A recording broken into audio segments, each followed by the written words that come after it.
Berita baik yang ku bawa dari Bapa-Ku di surga. Berita baik hari ini. Salam saudaraku yang dikasihi oleh Tuhan. Malam hari ini kita kembali melanjutkan seri kebenaran kabar baik, bagaimana menjadi orang Kristen yang bertanggung jawab dalam hal berdoa. Dalam seri kebenaran orang Kristen yang bertanggung jawab ini, kita akan belajar bagaimana seorang Kristen bertanggung jawab dalam hal berdoa, dalam mempelajari Alkitab, dalam beribadah, dalam hidup persekutuan, dalam hidup benar, dalam menggunakan karunia-karunia rohani, dalam bertumbuh sebagai anggota tubuh Kristus melalui gereja lokal, dan bagaimana juga bertanggung jawab dalam kehidupan keluarga, dalam hal memberi, dalam menggunakan waktu, dan juga dalam hal bersaksi dan memuridkan orang lain. Nah, kita berharap melalui seri kebenaran menjadi orang Kristen yang bertanggung jawab, kita menjadi mengerti tanggung jawab kita sebagai orang Kristen dalam berbagai bidang kehidupan sehari-hari. Dan yang kedua, kita bisa mengaplikasikan prinsip-prinsip Kristen yang telah dipelajari dalam tindakan kita sehari-hari. Nah, itu sebabnya mari kita akan belajar satu persatu dari seri kebenaran menjadi orang Kristen yang bertanggung jawab. Dan biarlah hal itu bisa menolong kita semua untuk kita ada dalam pimpinan dan kasih setianya. Karena Tuhan merindukan supaya kehidupan saudara dan saya bisa terus ada dalam kehidupan yang memuliakan Tuhan. Nah, dalam bagian yang pertama ini kita akan belajar bagaimana saudara dan saya dapat bertanggung jawab dalam hal berdoa.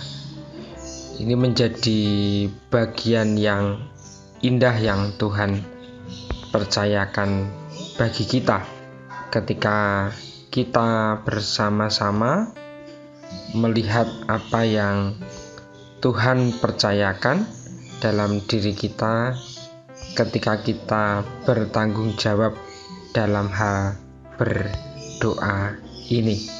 Nah, mari kita akan terlebih dahulu membuka Alkitab kita di dalam Injil Lukas pasal yang ke-11.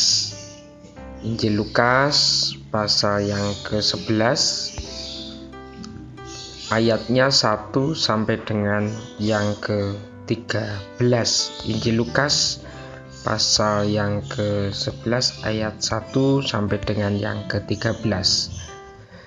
Jadi di sana diceritakan pada suatu kali Yesus sedang berdoa di salah satu tempat. Nah, ketika ia berhenti berdoa, berkatalah seorang dari murid-muridnya kepadanya, "Tuhan, ajarlah kami berdoa sama seperti yang diajarkan Yohanes kepada murid-muridnya." Jawab Yesus kepada mereka. Lalu di situ Yesus mengajarkan doa Bapa kami kepada para murid-muridnya. Dan itu menjadi bagian yang penting yang mana melalui hal itu menjadi dasar ya buat kita untuk kita bertanggung jawab dalam kita berdoa. Nah, Bapak Ibu yang dikasihi oleh Tuhan, saudaraku yang dikasihi Tuhan, pertanyaan yang penting di sini, mengapa kita harus berdoa? Atau mengapa kita harus meminta Tuhan supaya mengajarkan doa kepada kita? Nah, marilah kita mempelajari beberapa alasan dari semuanya itu. Dan pada kesempatan saat ini kita akan belajar 3 alasan ya mengapa kita harus berdoa. Yang pertama adalah karena firman Allah itu memerintahkan kepada Anda untuk berdoa. Firman Tuhan mengatakan, carilah Tuhan selama Ia berkenan ditemui, berserulah kepadanya selama Ia dekat. Ya, Yesaya 55 ayat 6.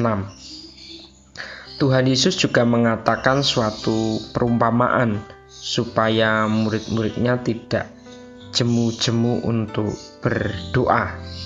Nah, di dalam Lukas 18 ayat 1 dan juga 1 Tesalonika 5 ayat 17 berkata, tetaplah berdoa. Kemudian kalau kita membaca dalam Lukas 21 ayat 36 dan Filipi 4 ayat 6, di sana menjelaskan tentang bagaimana firman Allah juga memerintahkan kepada kita untuk berdoa. Jadi setelah kita membaca petunjuk-petunjuk ini dari Tuhan, maka mari kita akan membuka di dalam Yohanes 14 ayat 15. Injil Yohanes 14 ayatnya yang ke-15, demikian bunyi firman Tuhan, jikalau kamu mengasihi aku, kamu akan menuruti segala perintahku.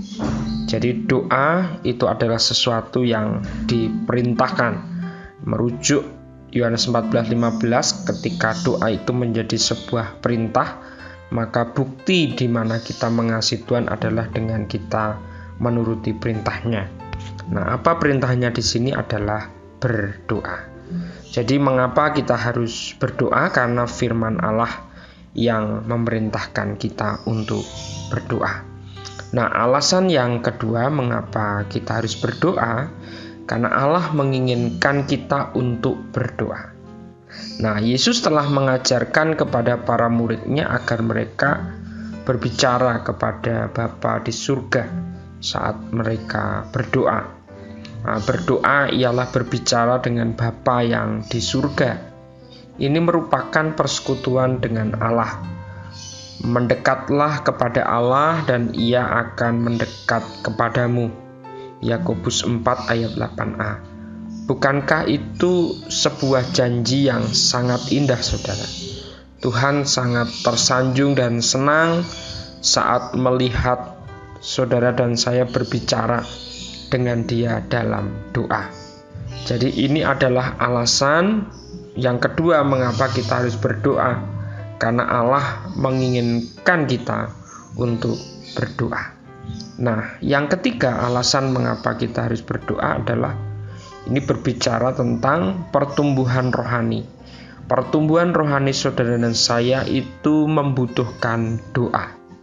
Nah, Yesus berkata bahwa kita dapat meminta kepada Bapa Surgawi segala sesuatu yang kita butuhkan, termasuk pada saat di mana kita dicobai oleh iblis dan jatuh ke dalam dosa. Kita harus berdoa dan meminta kepada Tuhan agar melepaskan kita dari pencobaan tersebut. Jika kita berdosa, kita hanya bisa diampuni jika kita mau mengaku dosa kita kepada Tuhan lewat doa. Jika kita mengaku dosa kita, maka Ia adalah setia dan adil, sehingga Ia akan mengampuni segala dosa kita dan menyucikan kita dari segala kejahatan. Ya, 1 Yohanes 1 ayat 9. Nah, sudahkah kita melihat bahwa sangat penting bagi kita untuk berdoa? Apakah kita tidak dapat bertumbuh sebagai seorang Kristen tanpa berdoa? Betul, kita tidak dapat bertumbuh sebagai seorang Kristen tanpa berdoa. Jadi pertumbuhan rohani dalam kehidupan kita membutuhkan doa. Itulah 3 alasan mengapa kita harus berdoa, dan pada malam berikutnya kita akan belajar bersama-sama tentang alasan-alasan yang lain mengapa kita harus berdoa. Terima kasih, selamat malam, selamat beraktivitas, selamat berstay at home bersama dengan keluarga. Tuhan Yesus memberkati.